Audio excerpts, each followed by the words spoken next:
Xin chào anh em. Hôm nay mình đi rừng thăm bẫy nhá anh em nhé. Và đã dính một em chim khá là to và khá là đẹp anh em ạ.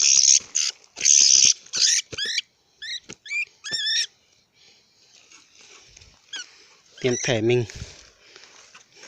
quay cho anh em xem luôn. Mình sẽ gỡ và mình sẽ cho anh em xem con chim nhé. Đây, cái mặt nó rất là đẹp anh em ạ. Đây, con chim khá là to, được một nắm anh em ạ. Cái đầu như là chim họa mi nhá anh em nhé.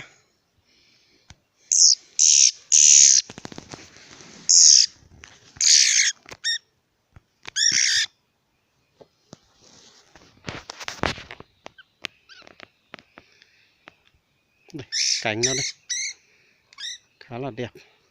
Tí mình sẽ quay cho anh em xem nhé anh em nhé. Tí mình sẽ quay con chim này ăn luôn. Và lúc nãy mình cũng đã bắn được vài em chim nhỏ nữa rồi. Đấy, ở dưới khe kia có rất nhiều chim anh em ạ. Tí mình xuống bắn nha anh em nhé. Và giờ mình sẽ gài lại bẫy anh em ạ.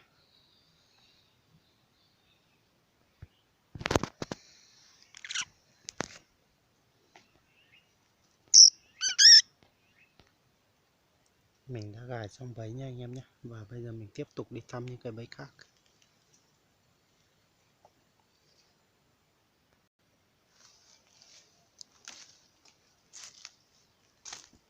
Đây là cái bẫy thứ hai nha anh em nhé.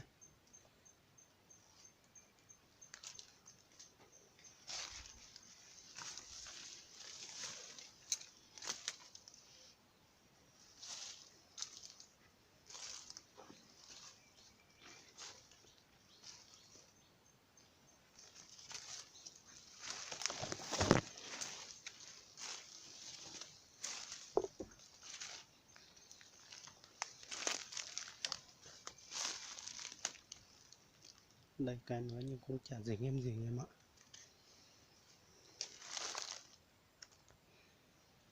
Và đây là cái bẫy khủng của mình nha em nhé.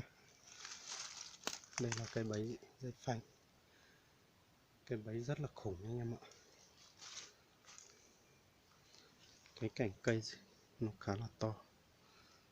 Và bên trên kia một cái nữa anh em ạ. Trên kia cái nữa nhưng mà không vào. Đây cái này mình cũng không leo lên đến sát kia nữa.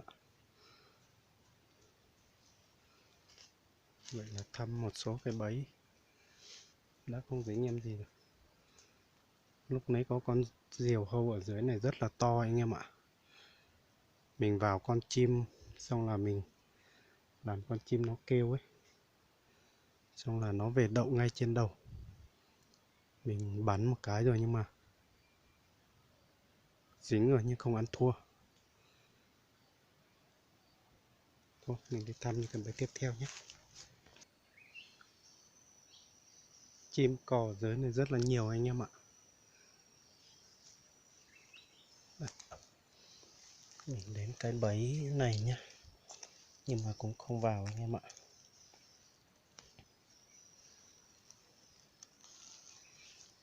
Vậy là mình thăm mấy cái bẫy chỉ vào mỗi em chim thôi anh em ạ. Ở trên cây ngoài này có rất là nhiều chim anh em ạ. Mình sẽ bắn nhé. Bắn vào mình tí mình được mình sẽ quay lấy về nướng anh em ạ.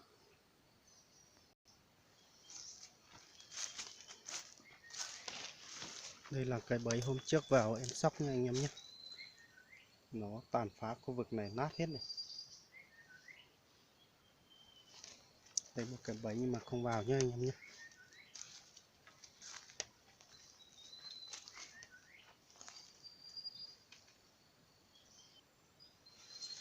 Mình đã bắn trúng một em chim anh em ạ.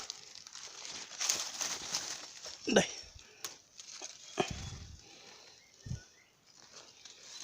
Chim khá là to.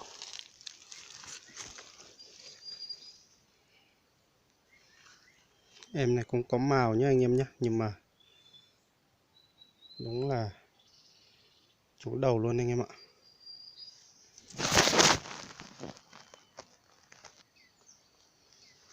Cái bẫy sóc của mình không biết là đã bị bật, nhưng mà không thấy dính anh em ạ. Mình gài lại nhé.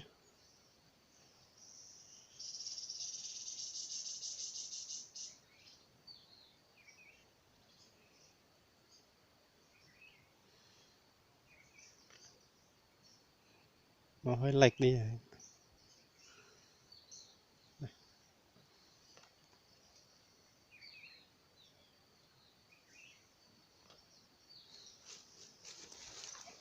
Và đây là cái bẫy cuối cùng rồi anh em ạ. Vậy là móm rồi. Chỉ được mỗi em chim thôi nhá anh em nhé. Tí mình sẽ quay chim tiếp. Đây là chiến lợi phẩm của mình nhá anh em nhé. 2 em chim to, 3 em chim to và 4 em chim nhỏ. 1, 2, 3, 4 nhá. Và bây giờ mình sẽ đốt lửa và mình sẽ thui cả lông như thế này, xong là mình mới vặt. Bởi vì để lông là để lâu là nó lạnh rồi, nó vặt là nó toàn chóc cả da nhá anh em nhé. Mình đốt qua nha anh em nhé. Và mình nhổ lông như thế này nó dễ hơn. Đốt cả lông luôn.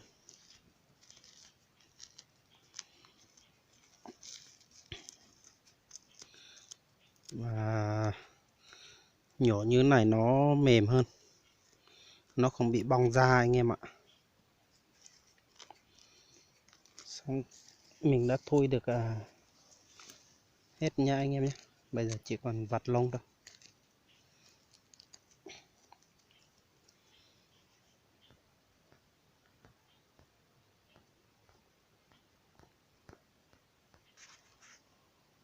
Vậy là mình đã vặt lông xong anh em ạ. Và mình sẽ đốn bếp và mình sẽ cho cả đống này vào luôn nha anh em nhé. Và không cần phải làm lòng đâu nhé. Mình nướng như thế này xong là ăn luôn. Không cần phải làm lòng. Ăn cả lòng nha anh em nhé. Mình sẽ đốt lửa đó. Mình sẽ cho một lớp cỏ ràng ràng qua trên nha, qua dưới nha anh em nhé. Và ta xếp chim.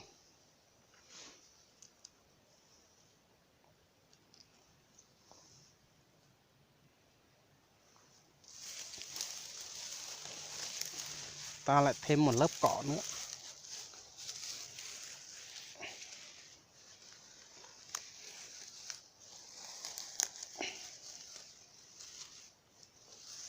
Tí mình đun như thế này là tí cái ở trong nó hồng là nó khắc chín nha anh em nhé. Không cần phải củi, phải than đâu nhé. Mình toàn nướng như thế này thôi.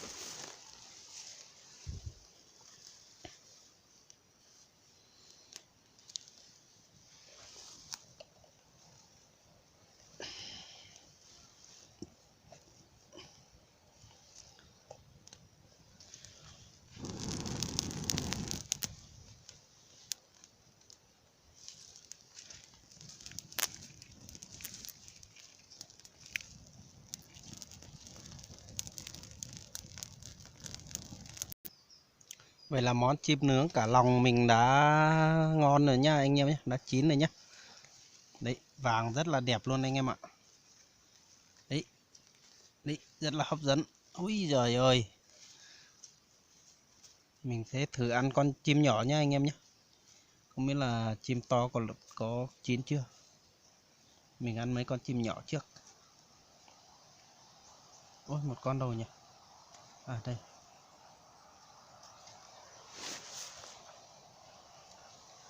Mình thử ăn mấy con chim nhỏ trước nha anh em nhé.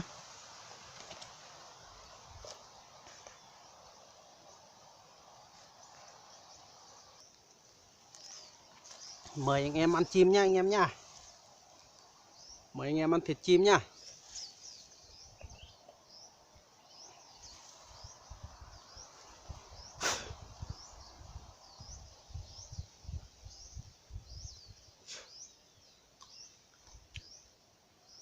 Mời anh em ăn thịt chim nhá.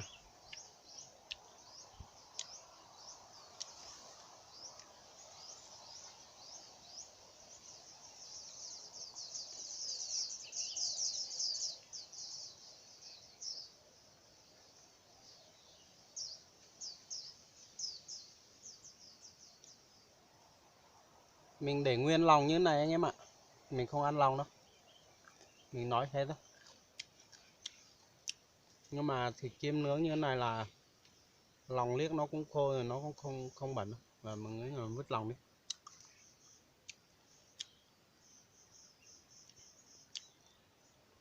Rất là ngon anh em ạ.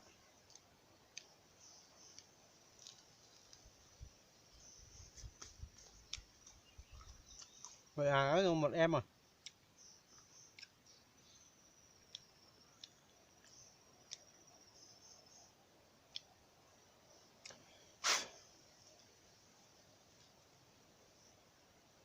Thì ta xé cái cánh như thế này nha, là nó khắc toạc ra nha anh em nhé. Là cái phần bụng nó vẫn giữ nguyên thôi.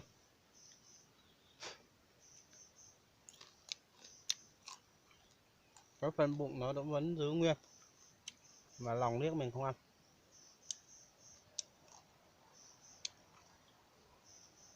Rất là thơm anh em ạ.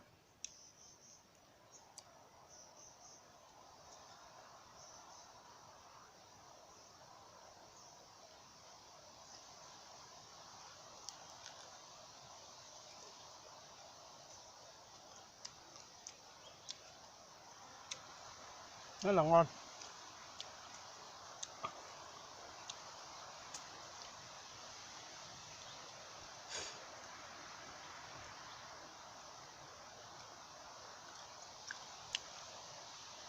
Đi rừng trải nghiệm và săn thú như này rất là vui anh em ạ. Có những ngày mình rất là nản rồi, nhưng mà vì sự ham mê thì mình vẫn thích đi rừng. Đi rừng rất là thoải mái, không gò bó và không ồn ào. Mình rất thích là cảnh tượng thiên nhiên.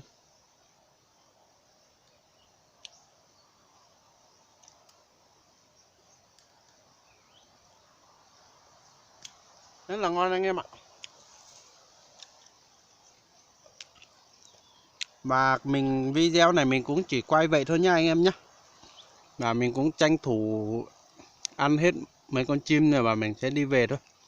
Cũng khá là muộn rồi. Thì chuyến thăm bẫy của hôm nay thì cũng chỉ được mấy em chim thôi. Và mình cũng đã nướng ăn tại rừng. Và mình tranh thủ ăn hết vài con này rồi là mình sẽ đi về nhá anh em nhé. Đây. Còn mỗi con nhỏ đây. 2 con to nữa, 3 con to nữa, nhưng mà mình sẽ ăn. Nhưng mà video cũng khá là dài rồi thì mình cũng xin kết thúc video tại đây thôi nhé anh em nhé. Hẹn gặp anh em trong những chuyến đi rừng tiếp theo. Thôi xin chào anh em.